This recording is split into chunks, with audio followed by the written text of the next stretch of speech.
Welcome to State Fair Community College Board of Trustee meeting, May 23rd of 2024. We'll call the meeting to order and I would entertain a motion for approval of the agenda.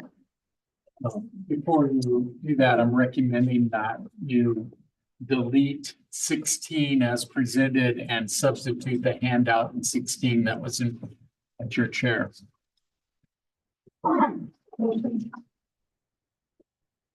You want to hear a second? All in favor, say aye. Opposed, same sign. Lisa, do we have any citizens' comments? No, we have no citizens.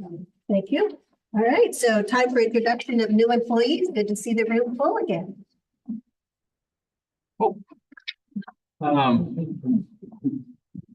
If you do not have any here today, Couldn't make it today.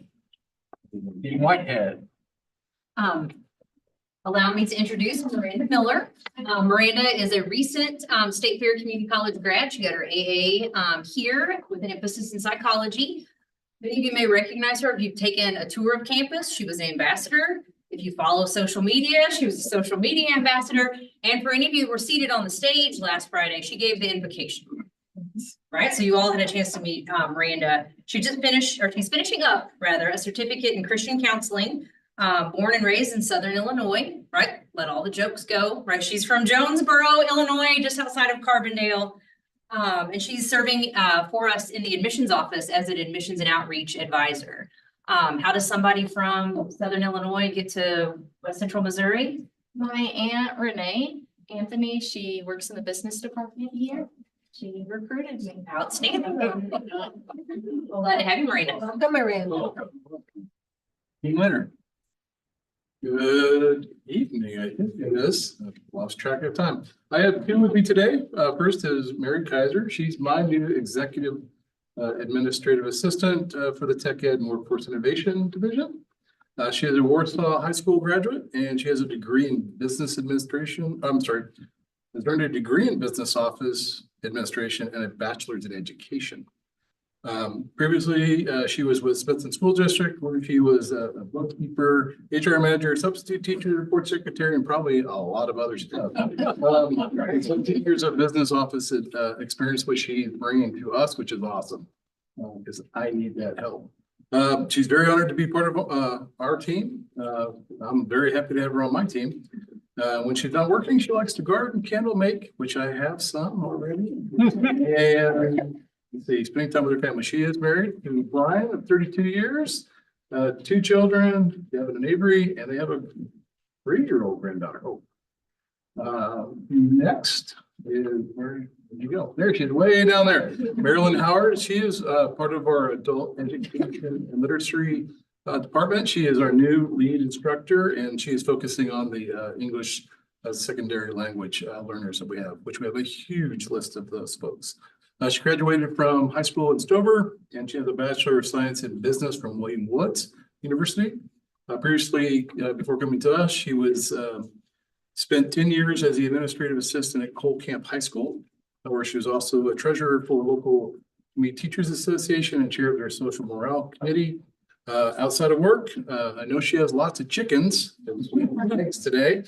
She's very involved in her community, serving on Cole Camp's Youth Recreation League Board and is president of the class of 2024 for their project graduation. She is also married with 3 boys, ages 6 to 18.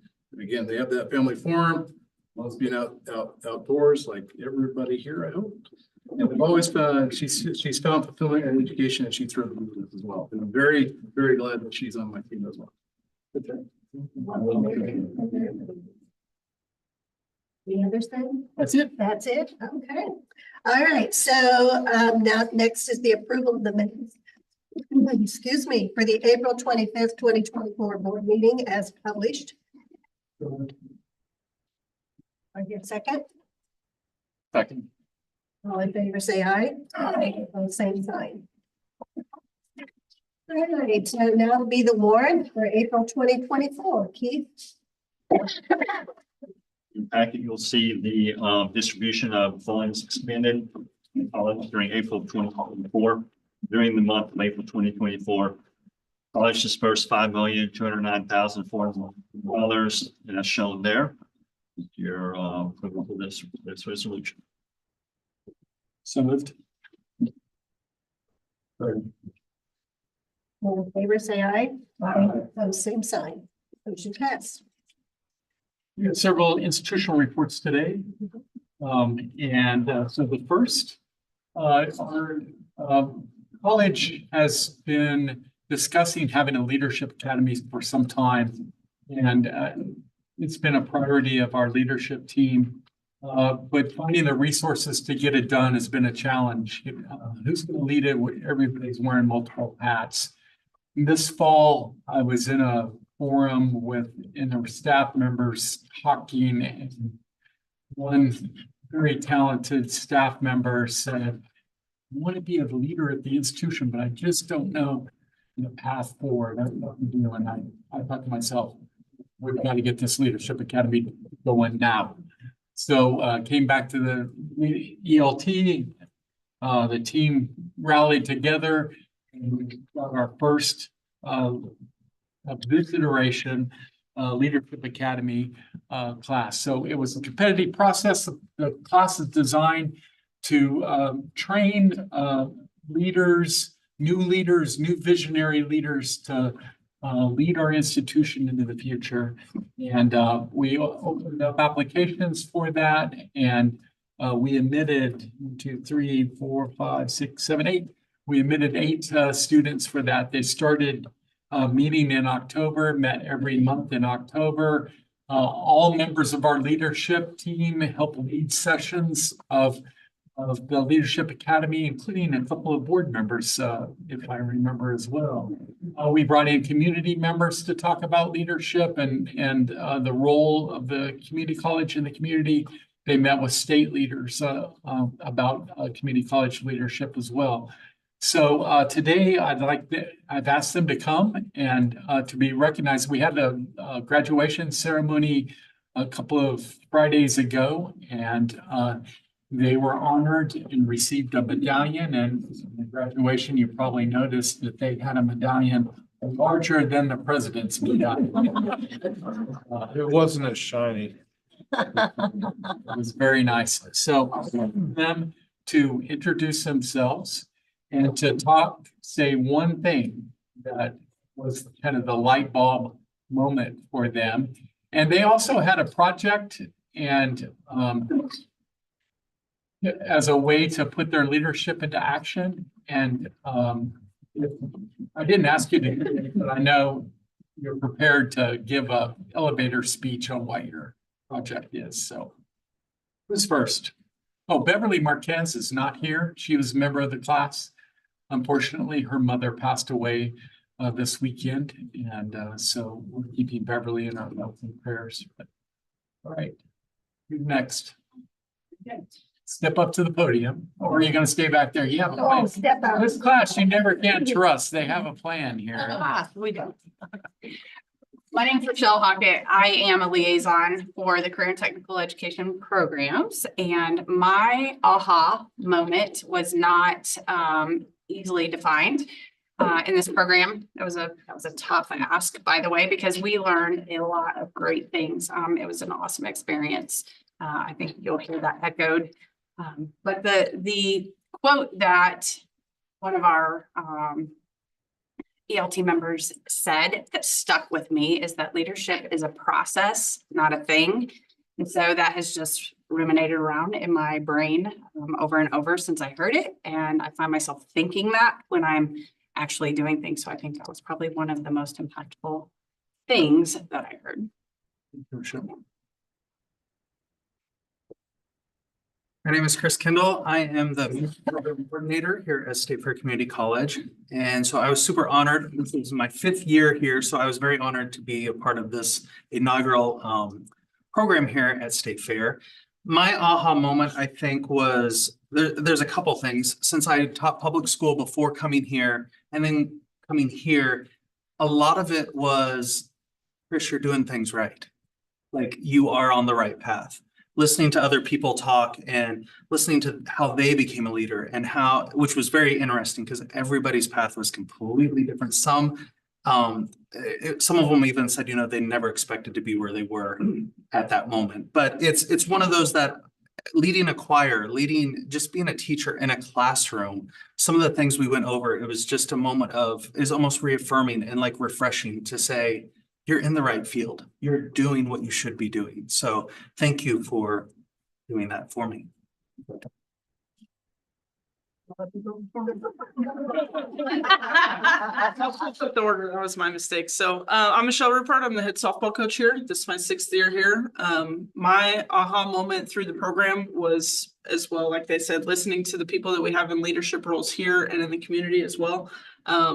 And then I think it was Dr. Whitehead that said it's not a ladder anymore to like leadership and to success. It's more of a playground. So being able to figure out your own path has been very reassuring. So thank you guys.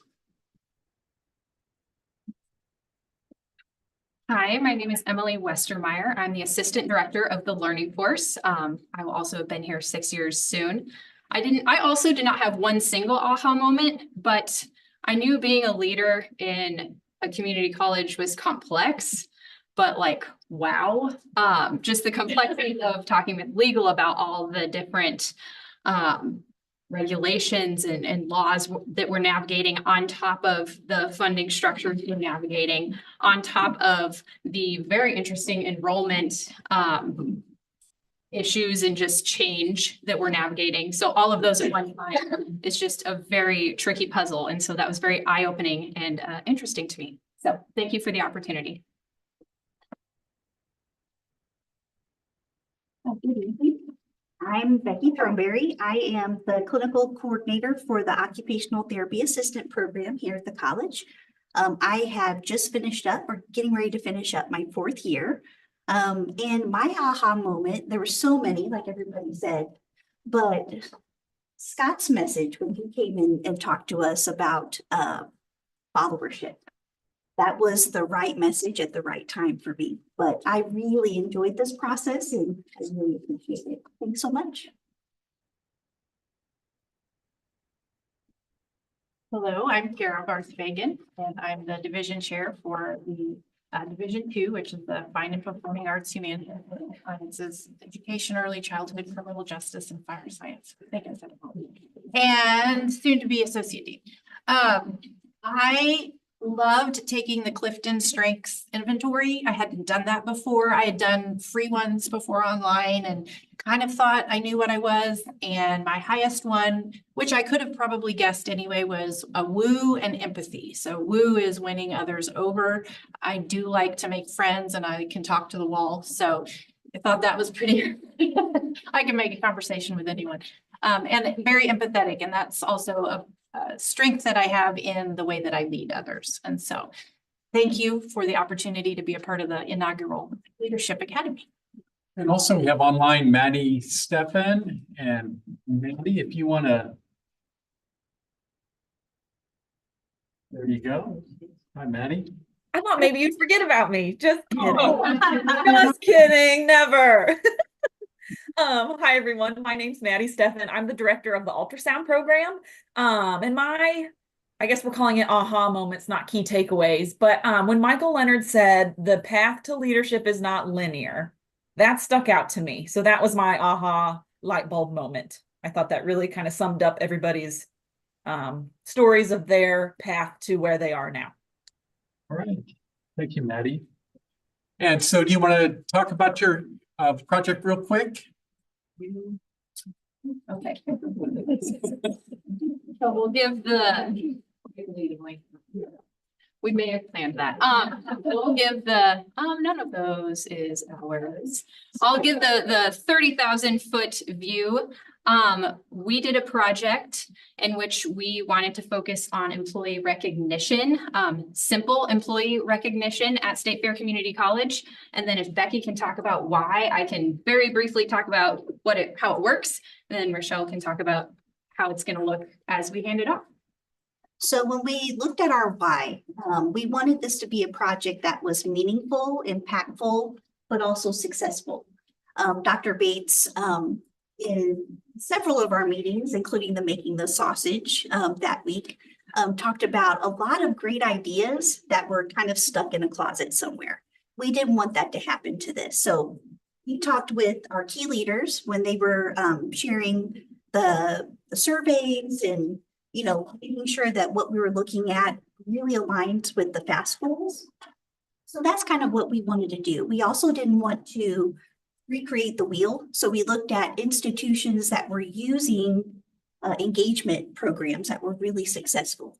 Ozark Technical College is one, and then Cornell University is another. And we kind of modeled that off of those very successful programs. Yeah, so we worked together to create a system that is simple and accessible. So we love Smartsheet here at State Fair Community College. So we created a simple Smartsheet form. We did meet with Scott in HR, and he agreed to take this over. So basically, people within the institution or within the community can submit simple recognition on a very simple form. It'll go into a place where HR can validate it. The employee will have the opportunity to acknowledge that recognition, and they can choose accept or decline whether that is shared campus-wide internally or whether they'd rather it not be shared because not everyone responds the same way to recognition. And then that bank is there, so ELT and or HR can do a higher level recognition monthly or quarterly, whatever works for their budget and timeline. Very good. So if you'll scroll to the logo, we collectively talked about how to brand this, and we came up with some, oh, sorry, yeah. So we came up with a simple slogan that we thought was fitting and means to you. And we worked with Marcom to come up with the design. We felt strongly that it needed to be something identifiable. Think like things that you can separate the words, still have the emblem, still know what it is. So we came up with this, and we will utilize that to raise awareness and visibility for this initiative across campus in various ways. Over the summer, we're at a point now where we're ready to begin handing this over to HR. They're going to own this long-term. So we'll work with them over the summer to come up with our launch plan, and we hope to go live with it. We will go live with it at fall convocation. It'll be ready to roll for everyone to start utilizing. Employee recognition was identified as a need in the listening posts and in the employee surveys. So they're building on the survey data from our employees. So to add a final call to action, when you guys see this coming out and you have a interaction with someone at State Fair you want to recognize, please use this tool once it's out there, because everyone using it is what's going to make it work. Any questions for the first graduating class of the Leadership Academy? Well, let's join me in.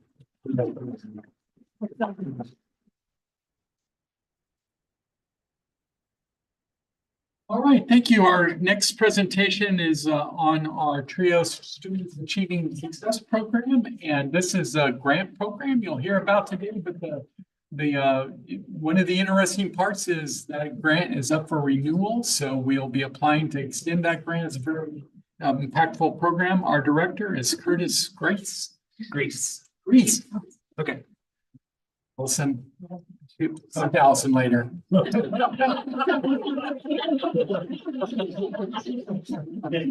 the way. Yes. Sorry to interrupt. Do you want us over there so we can be seen on the camera? You're fine. Folks who are joining online? I can move the camera.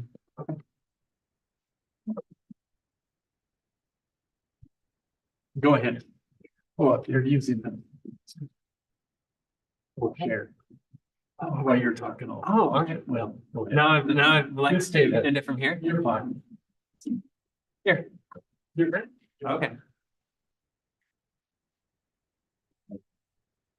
Well, good afternoon. My name is Curtis Grease, and I'm the Director of TRIO Student Support Services here at State Fair. My name is Leah Mullen. I am one of our student success coaches. I'm Whitney Hamilton. I'm our academic coordinator. And not joining us, but also part of our team are Elisha Moulton, who's another one of our success coaches. She's out on maternity leave, and she's also the staff of the year this year. Just had to brag on that. And then also Wanda Trusky is our admin assistant.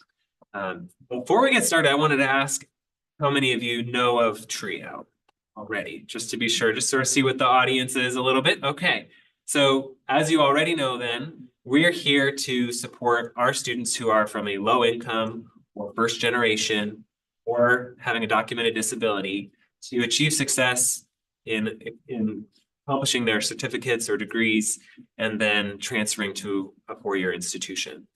And so that's our overarching goal.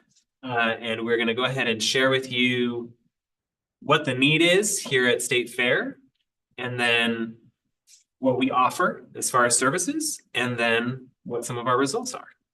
And I will also note that while we're called Trio here on campus, the full name is Trio Student Support Services. So you'll also hear it referenced as SSS as well.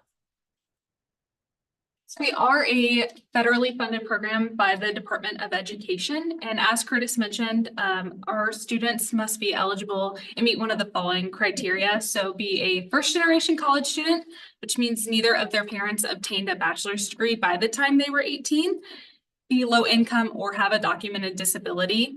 We do run on a 5-year grant cycle, and so the renewal application is open right now. As Curtis mentioned, again, we do have 5 full-time staff members, and our annual funding is $305,615. We are housed in Yater, east of the campus store. We have been continuously funded since 2000, and we are funded to serve 160 students annually. So this is part of building the case for Trio here at State Fair. As far as our proposal that I'm working on now, these are just some of the numbers that we use to justify saying we have ample need here on campus to serve 160 students per year. So you'll see the total enrollment, and these numbers are from last year that were pulled by institutional research just in the last few weeks.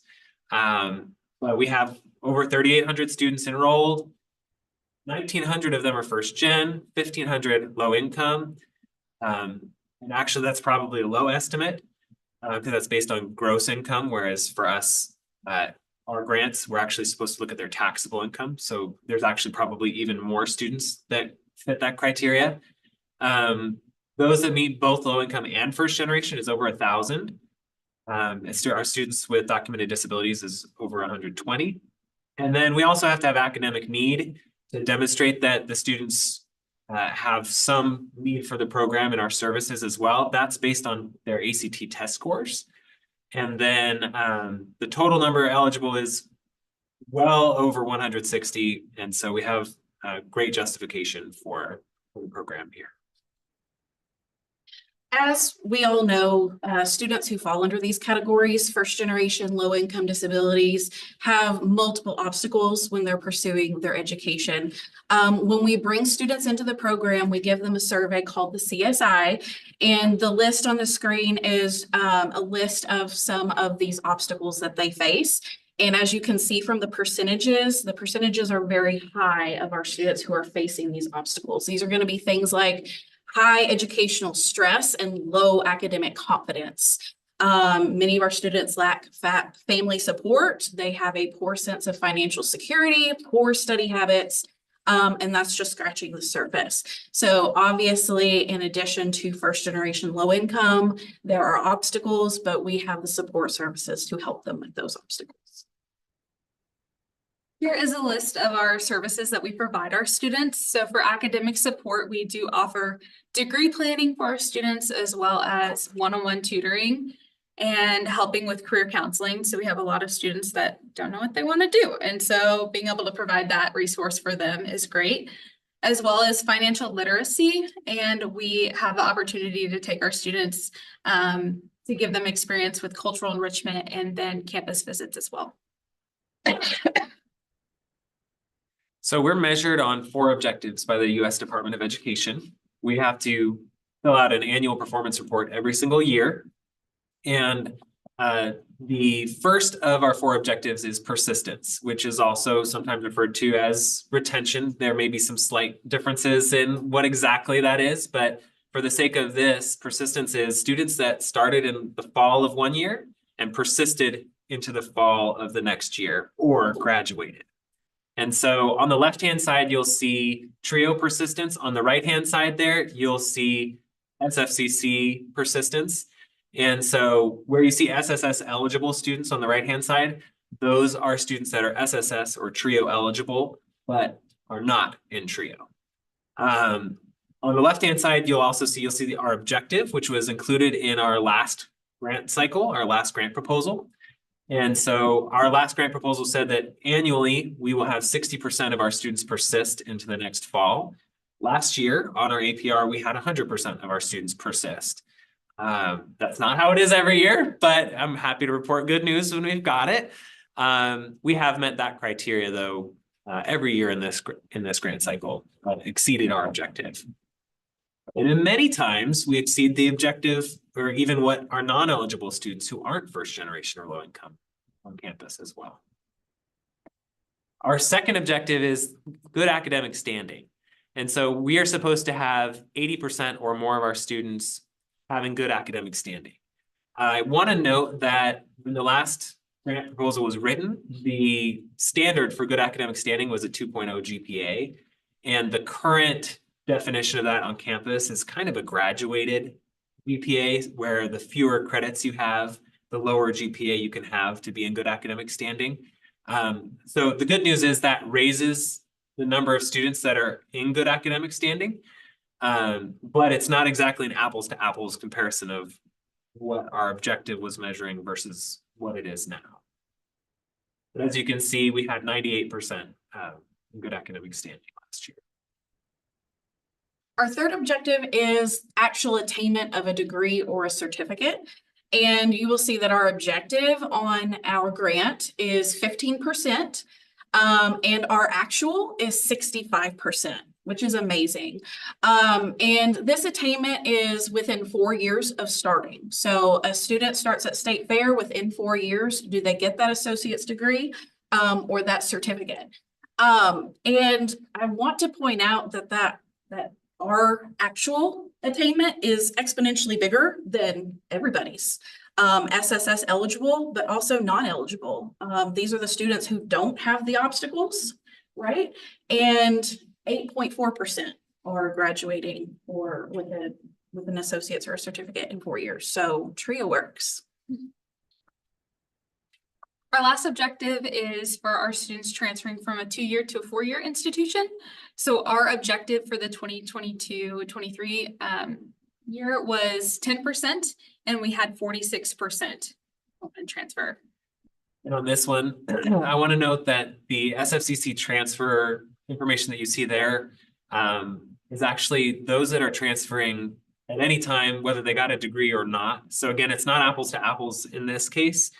Ours is looking at students that achieved their degree within 4 years or their certificate and then transferred to a 4-year school. Whereas on the right-hand side, that's just anyone could transfer at any time after any number of credits, whether they graduated or not.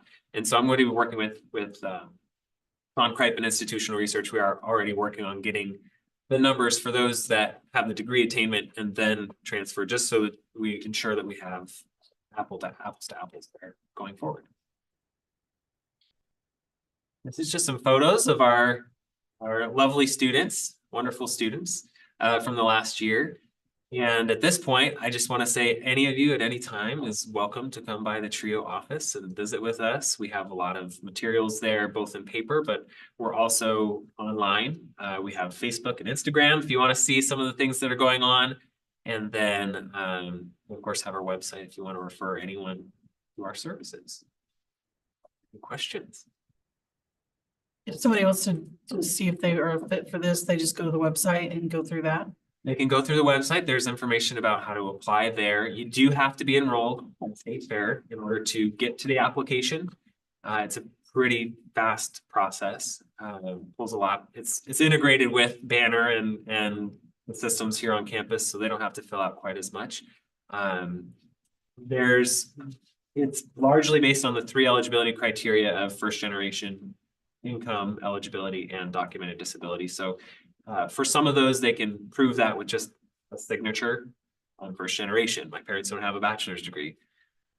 They sign it, that's enough evidence for us. The income is based on a few different criteria that we have at our disposal. But again, a signed statement if they're an independent student, then a signed statement from them if they're a dependent student, signed by them and their parent. And then if they have a documented disability, we work with Julie McNeil to get the signature from her that says, yes, they meet that criteria.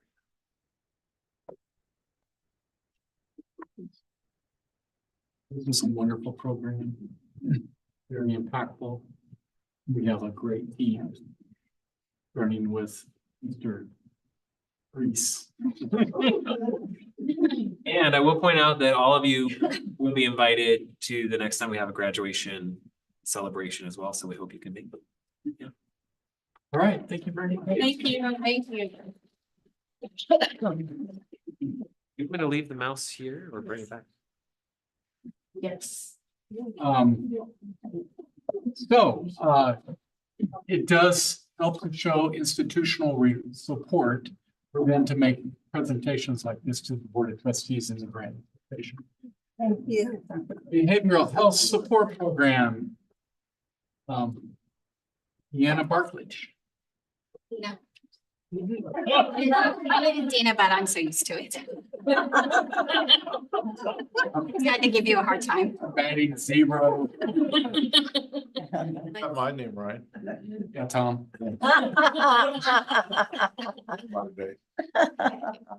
Hi, I'm Dina Barklage. I'm the program coordinator for the AAS and Behavioral Health Support Program. So this was year one. I felt like I was flying by the seat of my pants the entire year. So I was so happy this year when we had 7 graduates. So let me see if I know how do I work this thing? There we go. So I put our mission and our vision on here. And really the whole purpose of this program is that our entire nation is in a state of crisis for people, providers in behavioral health and mental health. And so this is a way for us to get skilled, knowledgeable individuals in those roles much quicker. And so at a competitive salary. So students with an AAS and behavioral health support historically have had to have some kind of bachelor's degree, whether that's in education or psychology or criminal justice. They could go into this field at an entry-level position. But we know that all of those individuals going into that field are not prepared to enter into that field. So this AAS program combines a lot of things that they would typically learn in a bachelor's program or a master's level clinical program. And it gets them into the field at a competitive wage where they have the knowledge, the skills to meet the needs of the clients, but also to take care of themselves because so many people burn out in this field relatively quick. And so one of the focuses of this program is to make sure that while they're caring for others, they're also caring for themselves and that they're able to persist and be able to be in this field over a long period of time. So that's kind of our mission and vision in a nutshell. So highlights from this year, I'm going to go real quick. We had 4 agency affiliations, Burrell Behavioral Health, Compass Health Network, Katy Trail Community Health, and then Opportunity Enterprises is in Carroll County, and they serve individuals with developmental disabilities, which doesn't fall into that community behavioral health field, but all the same, they are also hurting for people to go into that area. And so we had an opportunity for a student to do some practice there as well. For the next year, for 2025, we're adding Rediscover Mental Health. They are out of the Jackson County area up towards Kansas City. Super excited about this partnership because one of the things that we're missing right now is that crisis response. And so with Rediscover, they have a co-responders program. Like we have in this area, we hear of CIT, Crisis Intervention Team, that responds with officers and law enforcement. The Rediscover Co-Responder program, they're plain clothes and they also respond to 911 calls anytime they hear anything that's substance use or mental health or crisis. They respond with officers. And so we're in the process of working up an opportunity for students to go out on those calls with them as well, because they are going to be able at that agency to do those services with this AAS degree, which is phenomenal. And so I'm really excited as CIT grows across our country. I'm really excited to see that happen in some of our 14 counties where we know behavioral health crisis is, astronomical. So right now, I'm the program coordinator. I have 2 adjunct instructors. I have a part-time administrative assistant, and then we would not be possible without our agency field instructors. So it's important to point out that these are individuals that are employed by these agencies, but they're taking on this role as a volunteer. And so they were very, very helpful this last year in making sure that our students were getting the experience in the agencies that matched what we're teaching them through the didactic portion of their classes. And I did a survey with them after this class finished, and I got lots of really good feedback so that we can make changes for the upcoming year. So excited about that. So these are our 7 graduates. A little about them. 2 of them took accepted positions at Burrell Behavioral Health, entry level, 2 years of education, $49,920 starting salary. For those of us who've been in behavioral health for a long time, this floors us, and I don't stop telling people about this number. 2 were hired. One of them is here with us tonight, the Compass Health Network at $50,000, 3 with a $1,500 sign-on. And I would just like to take a little bit of time to let Amanda Buck tell you a little bit about what this behavioral health program has meant for her. This program has done so much for me. It actually gave me the opportunity to get in the field, hands-on experience, and an education to really work in my dream field. I've been a client of Compass Health actually in Warrensburg, and I got the opportunity to intern, and now we'll be working there starting next week. So really, this program did amazing things for me, and I do nothing but much good things for it. So Amanda is much like several of the other students that came into the program. They just wanted the AAS so that they could get in the field and start working. I'm super excited to say that 4 students have committed to going on to pursue their bachelor's degree. Amanda and 2 other students have been accepted to Missouri State University School of Social Work. They're doing this dual program there within 3 years. Amanda actually will finish hers in just over 2 years. She'll earn her bachelor's degree and her master's degree in social work. And so that's really cool. And so there are 2 other students, Riley and JC, who are also accepted to that program. And so they'll start this fall, Missouri State University online. 1 student is working, hasn't received her acceptance yet, but she's going on to Central Methodist Behavioral Health Support Program, 4-year degree. And then 1 student who is pursuing clinical psychology. She's going to UCM in the fall. Even though I worked on her so hard for a year to get her to go clinical social work, she's really just dug her heels in clinical psychology, which is going to be great because she wants to go into like federal law enforcement kinds of things and have that psychology background. So that's going to be great for her. But what I'm hearing from like Compass Health and Burrell Behavioral Health, they are amazed because we are not just giving them what they need to be in the field and be able to keep up and just do a job. They are getting the academic, the teaching, the knowledge that they're getting is at that next level. And so they're amazed that these students are coming in with ability to do cognitive behavioral health, cognitive behavioral therapy with EMDR. So some of the cutting edge, things that the practitioners are using, these students have the knowledge and the skills because they're able to support the clinicians in those roles in their community support role. So that's really good feedback. Yes. And actually during like the practicum portion, we are actually able to work with clients with just a little bit of supervision if needed. And it was awesome because some of those clients are actually going to continue being my clients and doing group meetings with the same people that I've been doing group meetings with since January. So this program helped me get completely my foot in the door and a whole nother level of status than just a new hire because of the degrees and the education that they know we have. Awesome.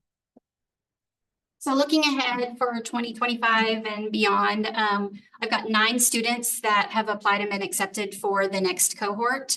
I really wanted to get to double digits. I had one more, but she decided she's going to hold off and come when her daughter comes to State Fair the following year. She's going to come with her at that time. So I have 9 students for fall. I just ran numbers yesterday. I currently have 37 that are declared BHS, pre-BHS AA. So 19 of those are enrolled in their prerequisites right now and should be ready to apply for program in 2026. So, and that's just 19 that that are fully enrolled. Some of them are enrolled in like 1 or 2 classes, but so I expect that number to be much higher than 19 for that 2026 cohort. Things that we're looking at, we know how much trauma impacts things. So we're looking at trauma-informed care and practices, hoping to get some kind of certificate program that will be able to be cross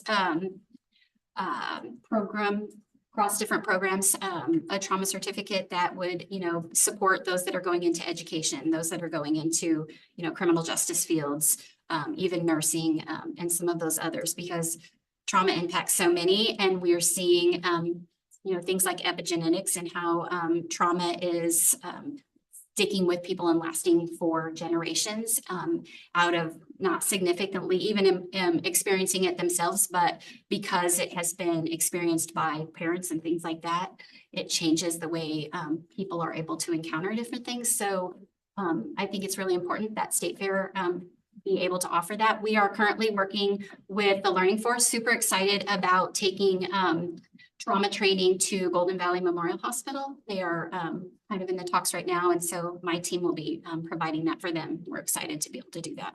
And hopefully others will follow that as well. So real quick, that's about the BHS program, but Active Minds at State Fair Community College. I know some of you have heard from it. Back in October, I presented. We're really looking at changing the way people perceive and the knowledge that they have about behavioral health on college campuses because of the amount of stress that students are under. So we did a few activities, World Mental Health Day in October, mental health awareness. This was our 2nd year to do Mental Health Awareness Month and Stress Less Week. So those are some of the events that we had here on campus.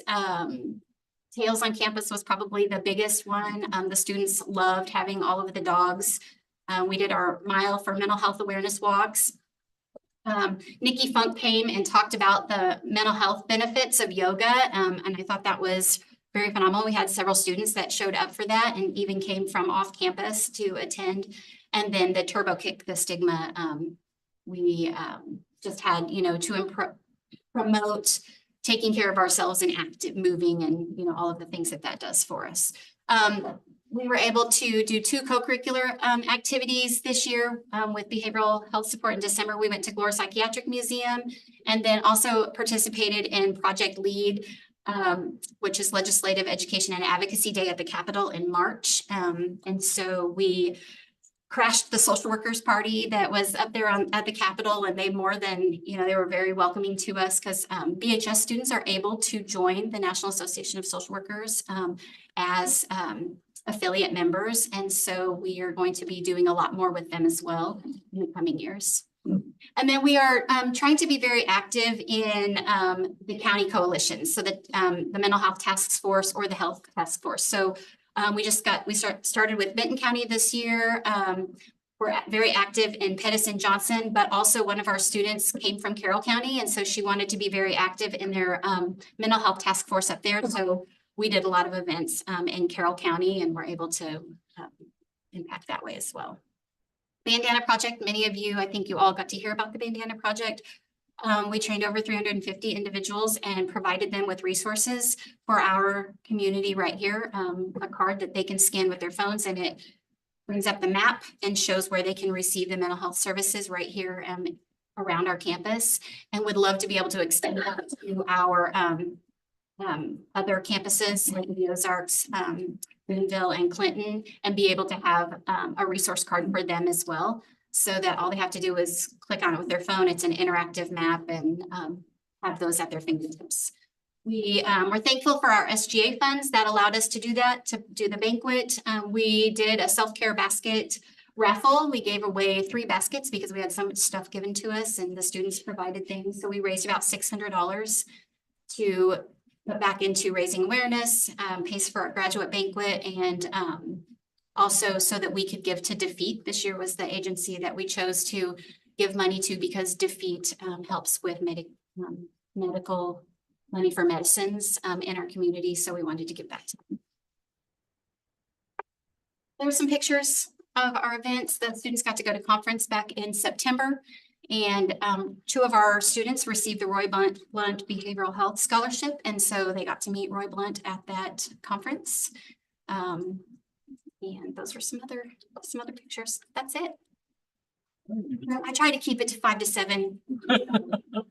Any questions? Thank you, guys. Thank you. Got one more. All right, our final report is on the college employee satisfaction survey. And obviously the number item in the survey, next time we do it will be that the president doesn't pronounce people's names right. So please look forward to that result. Darcy, what are the other results of the survey? All right, so the CES, or the College Employee Satisfaction Survey, it's a survey we do in alternating years. In the in-between years, we have, in the last couple cycles, done an in-house survey where we can dig deeper into some of the issues that are presented to us in this nationally done survey. We had 279 full-time State Fair employees who were invited to participate. 167 did respond, which is about a 60% participation rate. Previously, we were at 56% in 2022 and then up around 70. So we're in that middle ballpark range. It was a satisfactory participation. So for this analysis, this is kind of the question that guided my thinking. What do most people think? We hear a lot of complaints, right? We hear a lot of morale is an issue. And we had some negative comments in the open statements in this survey as well. But when we did our listening posts over the last year or so, I think everybody I talked to said, I love working here. And I heard that same message from other people on ELT that the people love working here. So I thought, do these complaints, do they represent what most people think? Or is it just what a few people are thinking? So I dug into the raw data to find out, what do most people think? So the charts, there are 65 questions where they were asked, how important is it to you and how satisfied are you? And in the past, we've looked at that gap between them. But instead this year, like I said, I just wanted to kind of get the drift of what most people think. So on 65 different questions, this is the analysis. Obviously, I'm not going to read through everything. But this shows you over here, this is the legend. The very dark was not satisfied at all. Lighter, the dark red was that. Lighter red, not very satisfied. And then somewhat satisfied and very satisfied.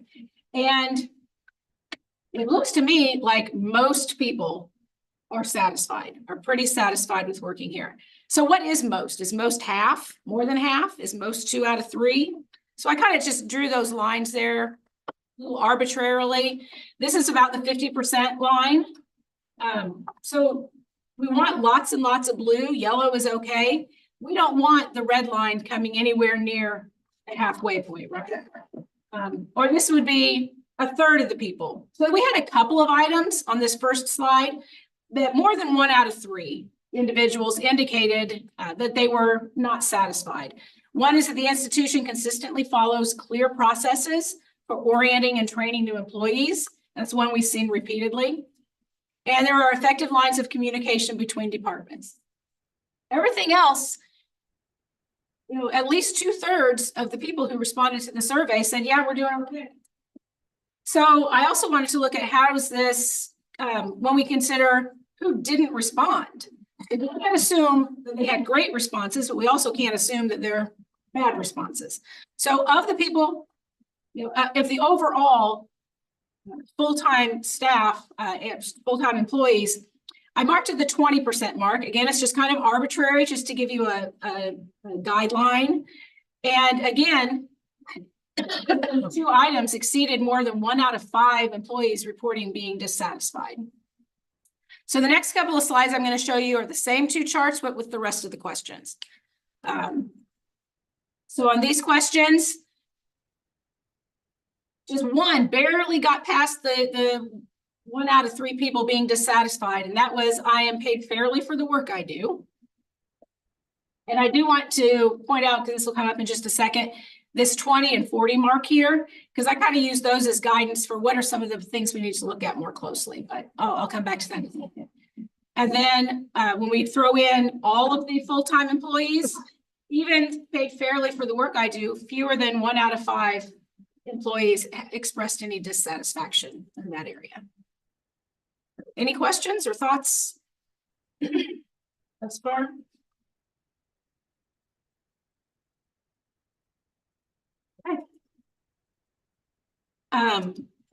What's next? All right. So I said to look at those 20 and 40 lines.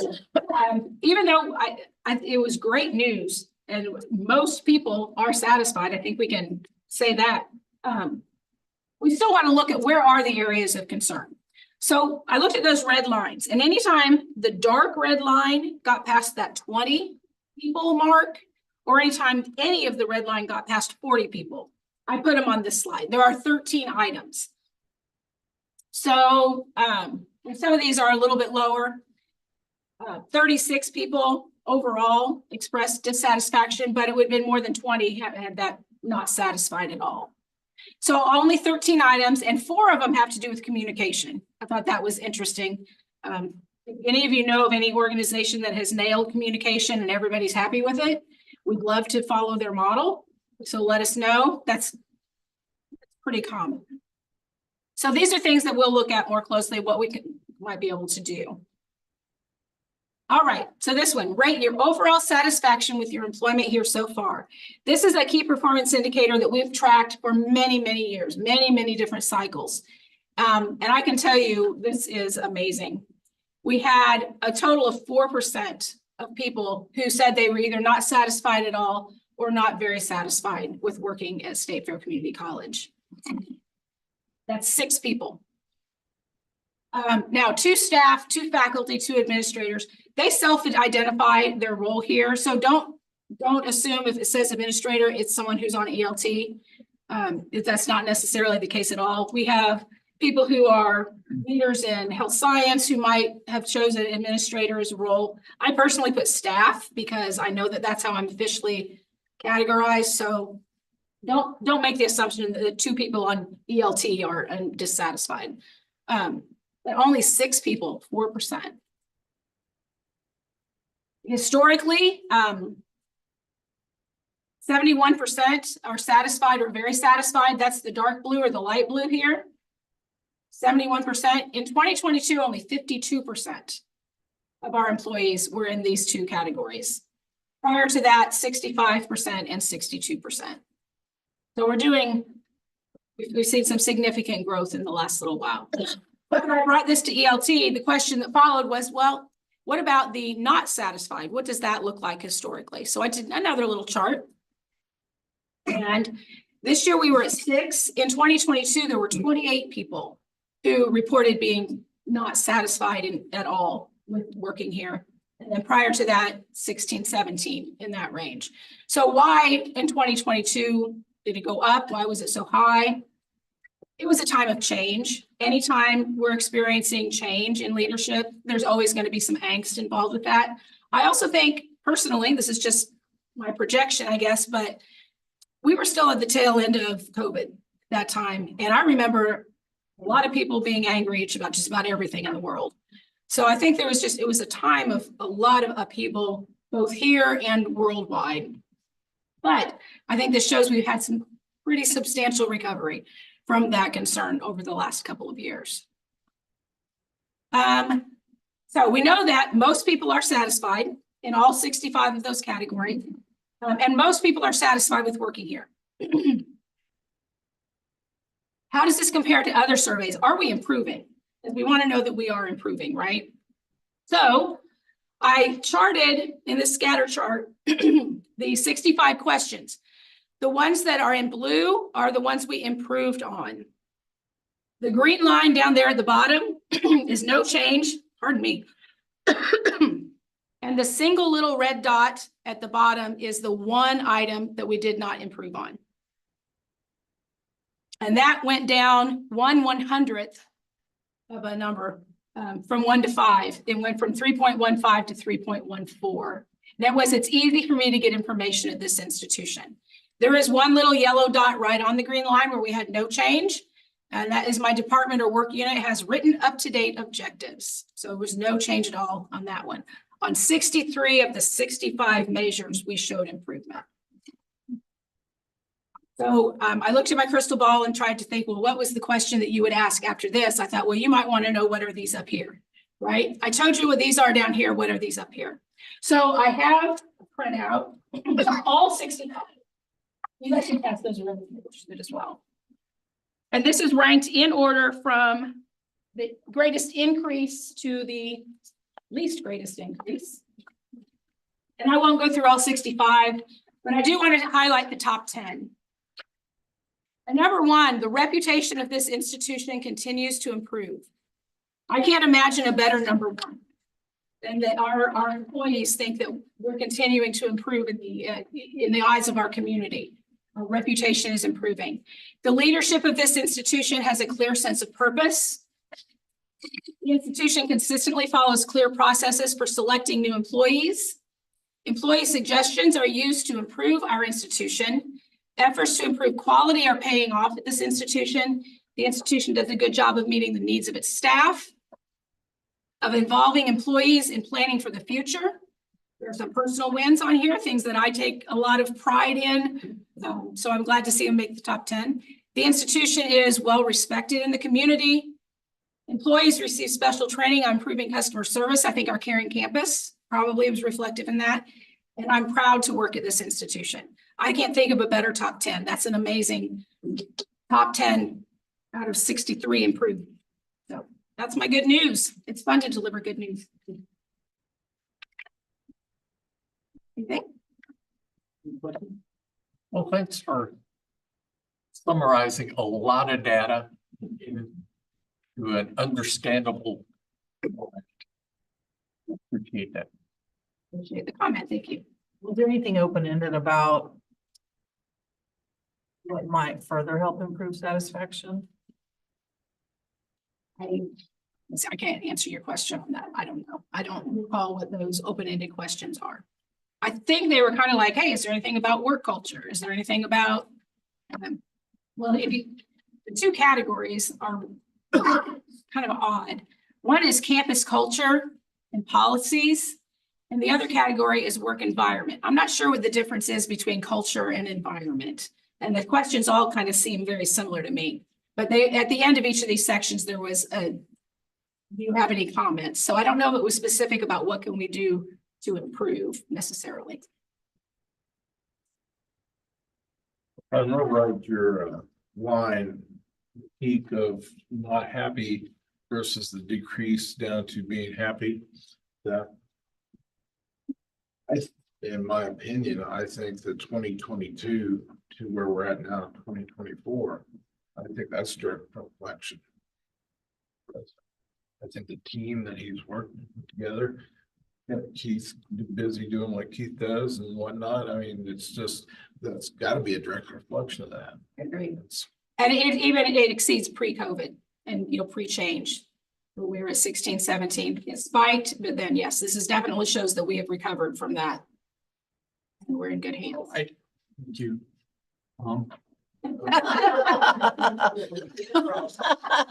You also want to credit the board, because if you recall the last 2 or 3 years, the board has expressed the employees as the main priority and in our process improvements in our salaries and budgeting.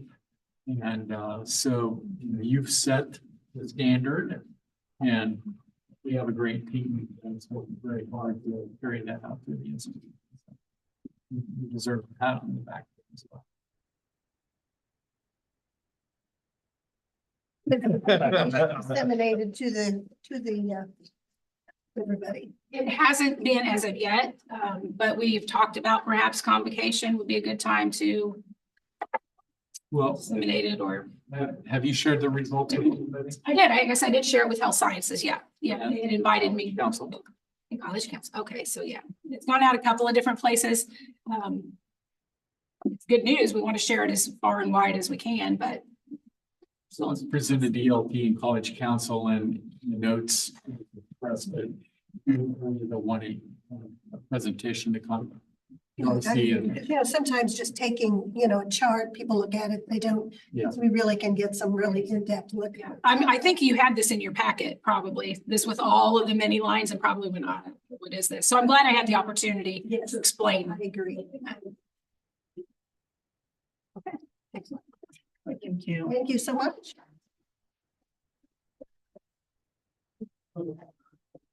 That's scary. That's scarier. You're murdered.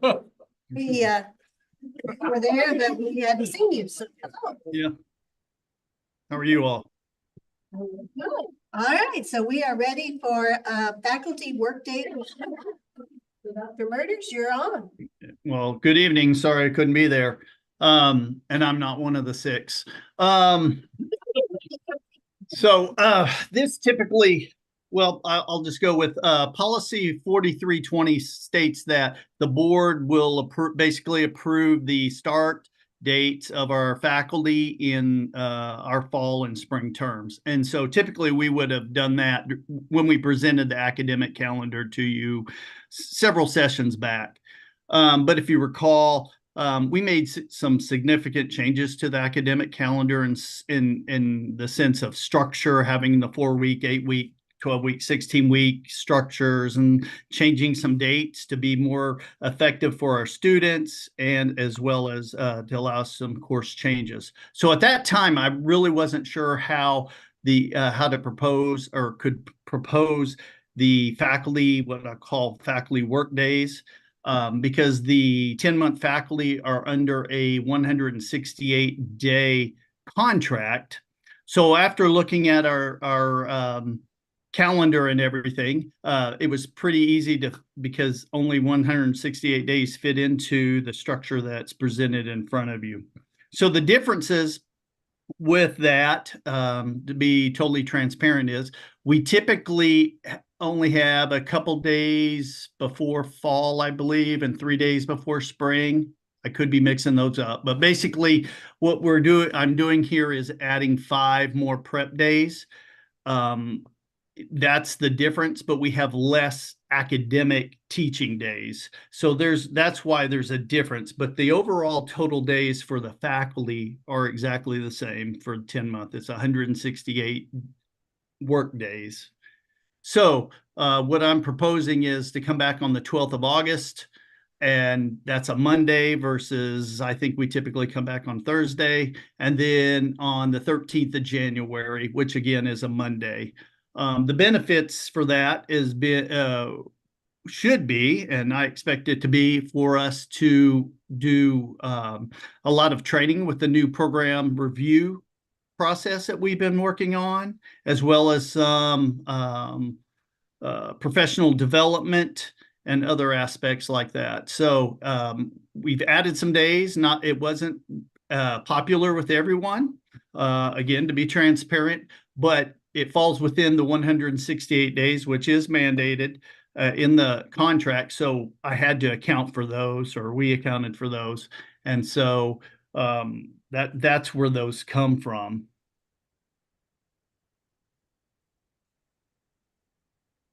So I didn't know if there were any questions before I made my motion, or would you rather me make the motion first?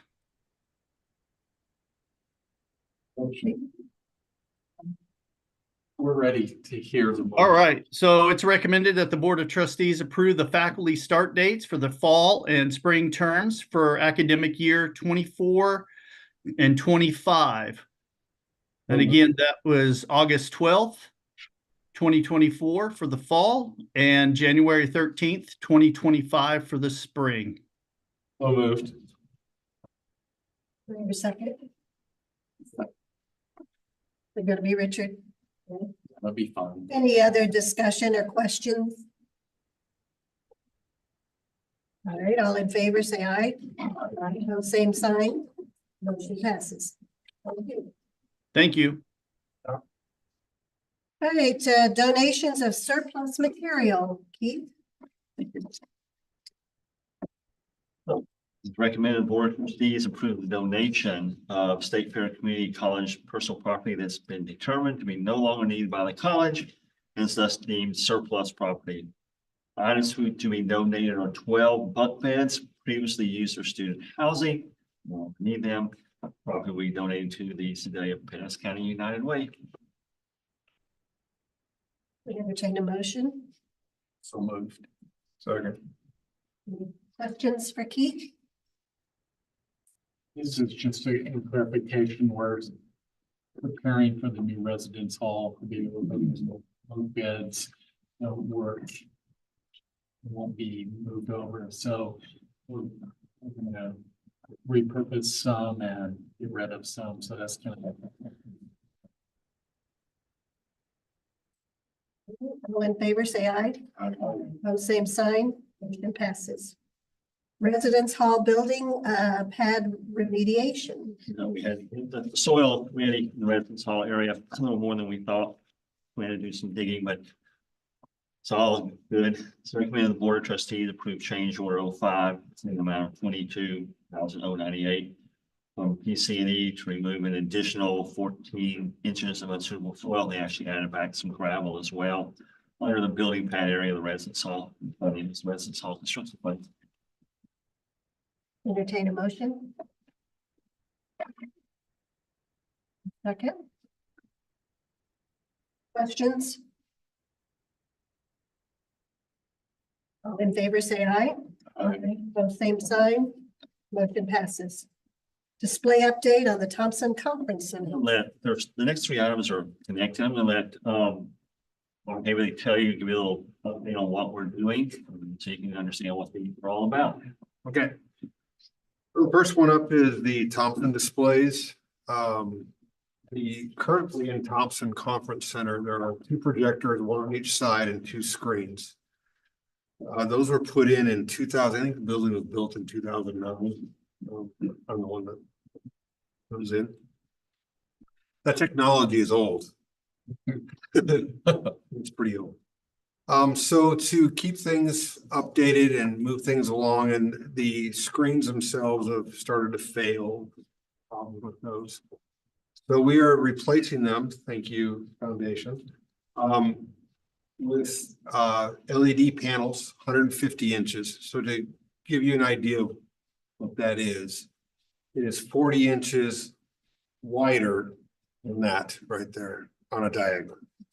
Oh, that's 150 inches total on a diagonal. So big displays. The benefit is the speakers no longer have anything blinding them in the face on their presentations. And the LED panels are bright and clear all the time. Any questions on that? None. Talk about the next two. Okay. The general dimensional signage, so they're not all. Okay, so the next one has, the next 3 have to do with the actual digital signage. First one was panels, meeting space. The next one is actual digital signage. So the first piece up is the software. We need digital signage software to drive digital signage.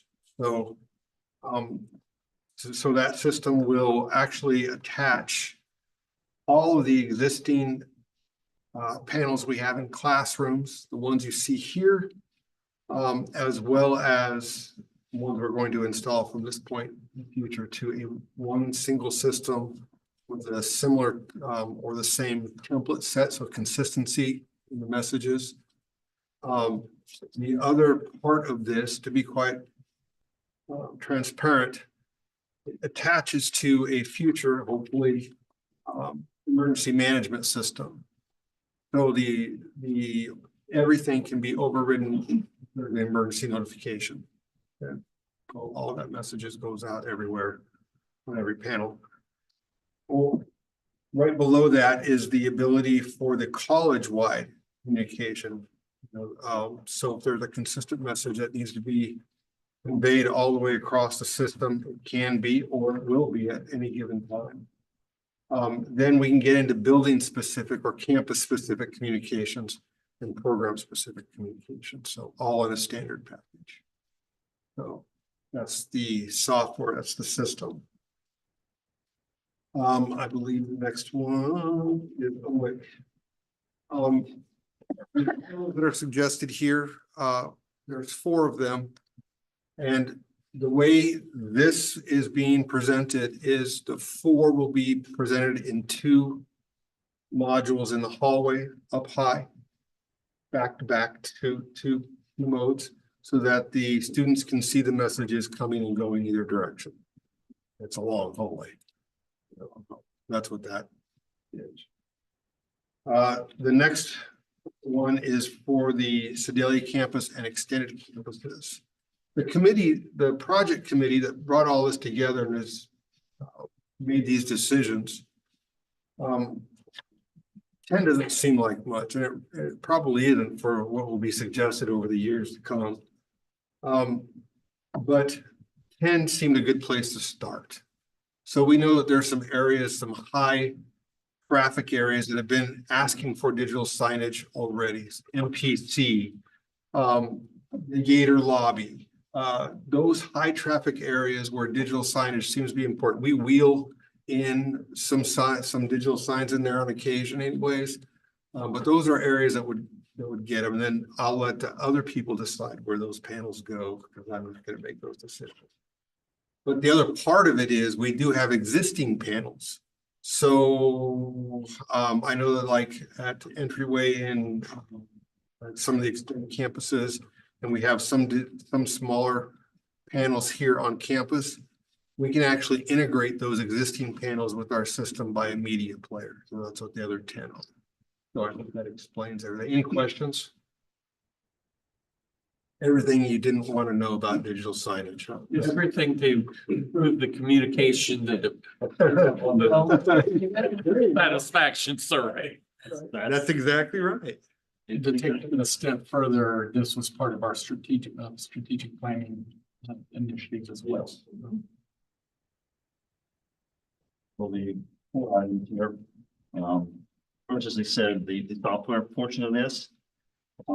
Recommending the board of trustees approve the bid in the amount of $10,095 from Schiller's Audio Visual for a 5-year subscription and license agreement for the New Line VCS digital signage system. Funding is the SFCC Foundation. He skipped 11. Oh, how about we want to do? Yeah, I guess we could do that. Let's do Thompson Conference Center.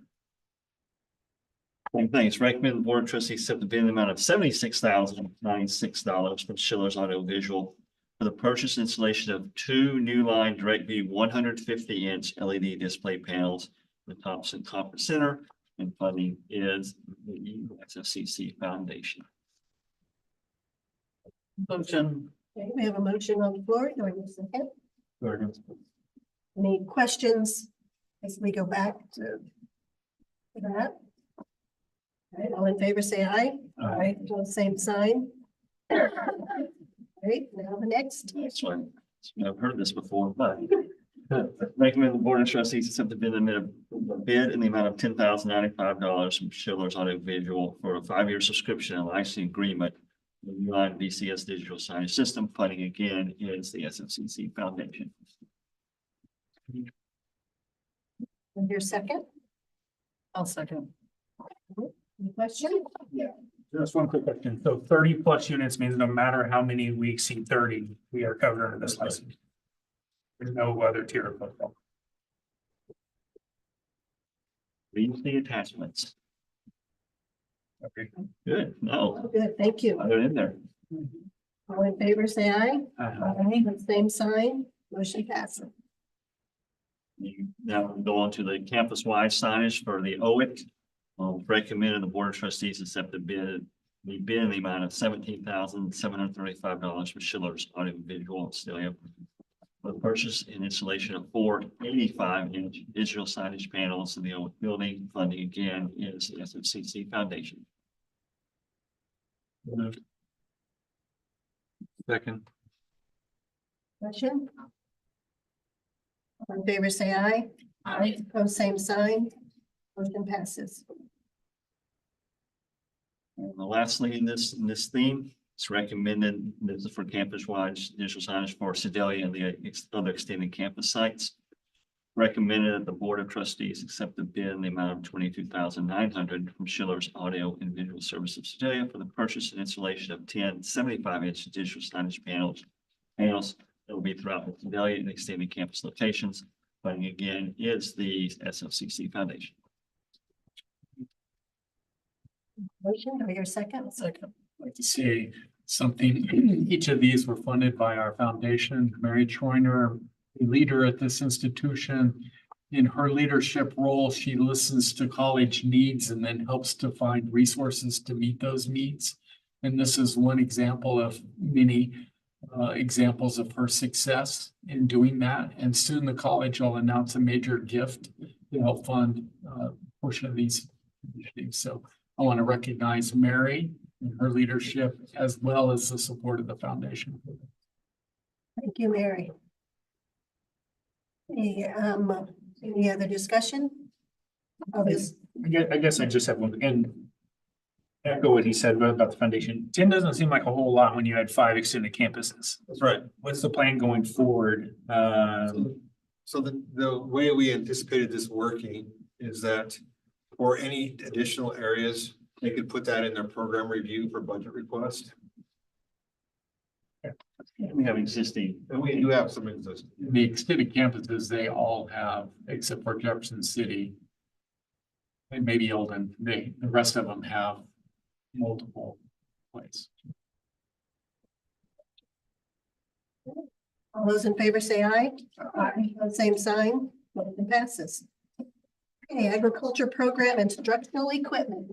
Thank you, Mark. When I read this, I want to make one correction to this. Now, on the very first line item, which says agricultural, chemical, and feed application drones, you see a price point on the far right of $55,000. This is an artifact from a prior cut and paste. Anyway, the real bid number is $45,208 for 5208. By that one. So I want to make sure we have that in the notes. So as this will be amended with that. So it's recommended the Board of Trustees accept the following bids for agricultural instruction equipment as shown in the table below. The equipment will be utilized in agricultural programs as part of the farm operations curriculum. Bids were awarded to the lowest and best bidder based on initial cost, installation costs, warranties, and their costs. You know, any item in the table below may be removed and taken up as a separate purchase if so requested by any member of the board. Otherwise, all purchases will be voted on with one motion. Funding for each purchase in the state of Missouri will excels. So moved. Second. Okay, so discussion questions as you get presented. The equipment seems what you need to run a farm. And it was part of the little Excels equipment grant. That we said we were going to equip the farm, and this is carrying through on the promise we made when we applied for the funds. Keith, you know, on the drones, will that company send someone here to instruct and train our instructors, or will we send instructors there? They will probably not send one here. There are a lot of local people around that buy these drones. They're a very popular drone agricultural system. So we'll probably get someone local. I can say that. I mean, I don't know that. I just didn't know if that price includes just drones. It includes drones, which is what was asked for in the bid. Gotcha. Any other discussion? All those in favor say aye. Aye. All right, so now this is the automotive program instructional equipment. Remember, you have a different sheet that we talked about at the beginning. We updated this table. Table you will see there's 1, 2, 3, 4, 5, 6, 7 items. That will be part of this. Again, as part of this, there is one slight change to price that was copied over wrong. On the leverless tire changer, you see a price there of $32,337.99. That failed to include the shipping costs, so that takes it to $32,787.99, but it still remains the bid. I think $32,787.99. So we'll be reading this motion as amended. Automotive program instructional equipment. It's recommended the Board of Trustees accept the following bids for automotive instructional equipment as shown on the table below. This equipment will be utilized in the CAT. Bids were awarded to the lowest and best bidder based upon initial costs, installation costs, warranties, and maintenance repair costs. Preference was given to Missouri vendors when available and the products meeting the Domestic Products Procurement Act by American. Any item in the table below may be removed and taken up as a separate purchase if so requested by any member of the board. Otherwise, all purchases will be voted on with one motion. Purchase is the state of Missouri, low excels Ford brand.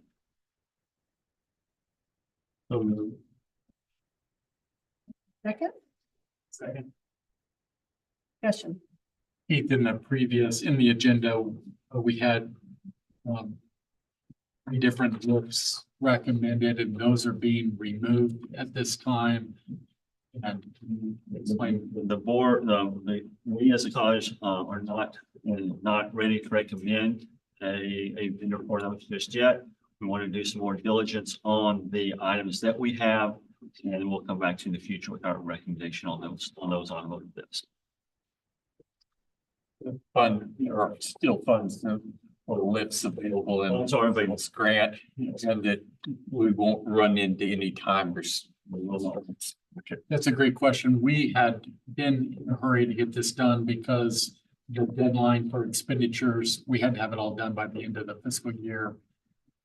Previously, the state had extended those deadlines. This year, they had not done that until at the very last second. They have extended those deadlines now.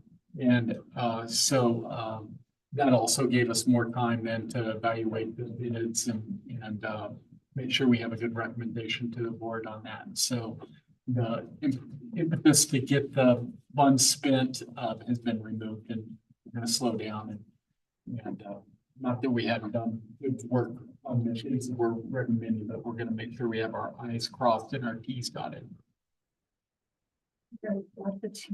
Our T's crossed and our I's dotted. You can't get the names right. Like it's my name. Dr. Bob. Right. You keep us up on our toes. That was a compliment I gave earlier. All right. Any other discussion or questions? All in favor, say aye. Aye. Same sign. Motion passes. I am going to keep the president's report brief for obvious reasons. I will call attention to the calendar that's a couple of pages back.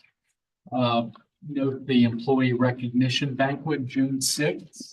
Scott Simoneau and his team have done a great job putting together this banquet.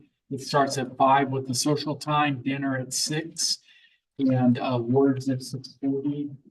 Patty's going to help give out our awards. You may not know that. I meant to talk to her before the meeting, before I said that, but I have an agenda for you. You write it correctly, okay? Yes. Also, there is the Trustees and Leadership Conference, 23rd to the 27th, and I believe Richard and Patty are going to that. And on June 24th, we're honored to have a campus visit by Dr. Ji Hang. He's the president and CEO of ACCT.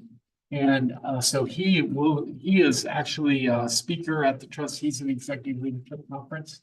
And so on his way there, he's going to stop and tour our campus. So we're privileged to serve that. And you all are invited to join that as well. So I want to call attention to those things.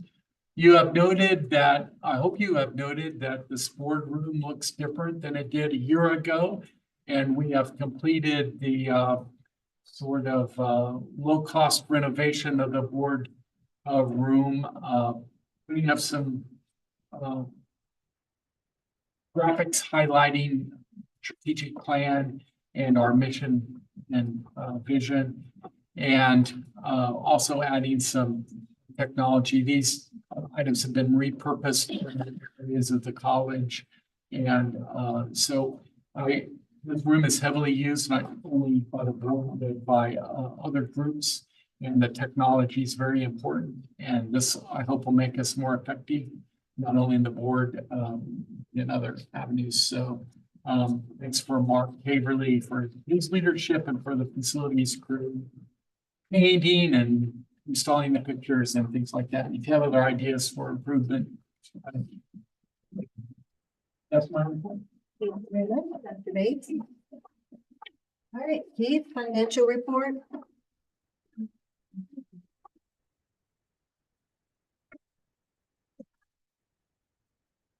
In fact, you'll see the fund budget results as of April 30th, 2024. Again, we continue to show strong fees revenue. In fact, we've completed our budget for the year at that point. Still kind of the summer, yeah, so there's a little bit of summer in here. Our expenses are slightly higher than I would like them, that would have been budget, but that's keeping up the revenues, as I mentioned in the work session, now 1.5–2%. Nothing extraordinary as our to look at here, other than the funds tend to be strong, and in most cases stronger than we budgeted, which is always a good sign. So I'm happy with where we are. I mean, we're very comfortable about what we have from here. Questions? That's my page. I'm pretty sure the only check we had was from Home Excavating for 12.5, which was we contracted to clear the trees to, I think it was a fence line for the farm. Old fence line, former fence line. That was. Thank you, Keith. Appreciate you. All right, board discussion. The ECCT proposal sent off. I was the signed letter, and it'll all be done tonight as soon as I get done here. Okay, great. You got the proposal for the we're calling it a shared governance model for budgeting. Proposed presentation for the ECCT Leadership Conference in Seattle. Look forward to that. We heard Beverly and Lois, her mother, earlier today. Carol Weber was her mother as well. What's her title? Chris? Director.